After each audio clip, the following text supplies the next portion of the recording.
তাহাজ্জুদ, এই নে, এখানে 10,000 টাকা আছে। তুই এই টাকাটা কামাল ভাইকে যেয়ে দিয়ে আসবি। কামাল ভাই এই টাকাটা পাবে। আচ্ছা মহাজন, ঠিক আছে। আর চাচা, এই যে এখানে 10,000 টাকা আছে, এই টাকাটা আপনি জাহাঙ্গীর ভাইকে গিয়ে দিয়ে আসেন। জাহাঙ্গীর ভাই আমার কাছে 10,000 টাকা পাবে। এই নেন, টাকাটা দিয়ে তাড়াতাড়ি চলে এসেন। আচ্ছা ছোট সাহেব, ঠিক আছে। আচ্ছা ঠিক আছে, তাড়াতাড়ি যান। মহাজন যে আমারে টাকা দিল, এই টাকাটা তো আমি গুনে দেখিনি এখানে কয় টাকা আছে।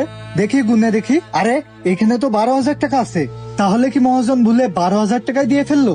হ্যাঁ তাই তো করেছে। তাহলে এই 2,000 টাকা আমি মেরে দিই, কেউ জানতেও পারবেন না।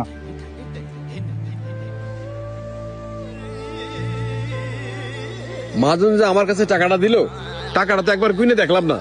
কত টাকা আছে এখানে গুনে দেখি তো।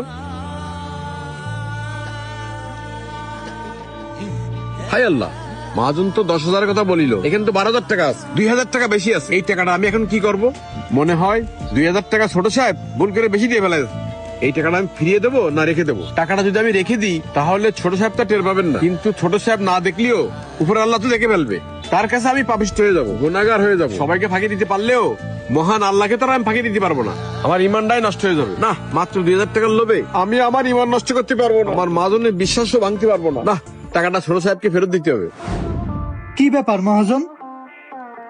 আপনি বললেন যে কামাল ভাই টাকা পায়, কিন্তু টাকা দিতে গেলাম উনি বললো উনি নাকি আপনার কাছে কোনো টাকাই পায় না, এই জন্যই টাকা না নিয়ে টাকা ফেরত দিল। ও আচ্ছা তাহাজ্জুদ, তাহলে মনে হয় আমারই ভুল হয়েছে। আসলে কামাল ভাই আমার চাচাতো ভাইয়ের কাছে টাকা পাইতো, তো তাই আমার চাচাতো ভাই বলিল কামাল ভাইরে টাকাটা দিয়ে দিতি, কিন্তু এইদিকে চাচাতো ভাই আবার সেই টাকাটা ম্যানেজ করে সে কামাল ভাইকে দিয়ে দেছে। এই জন্যই কামাল ভাই টাকাটা ব্যাক দেছে। বুঝতে পারিস?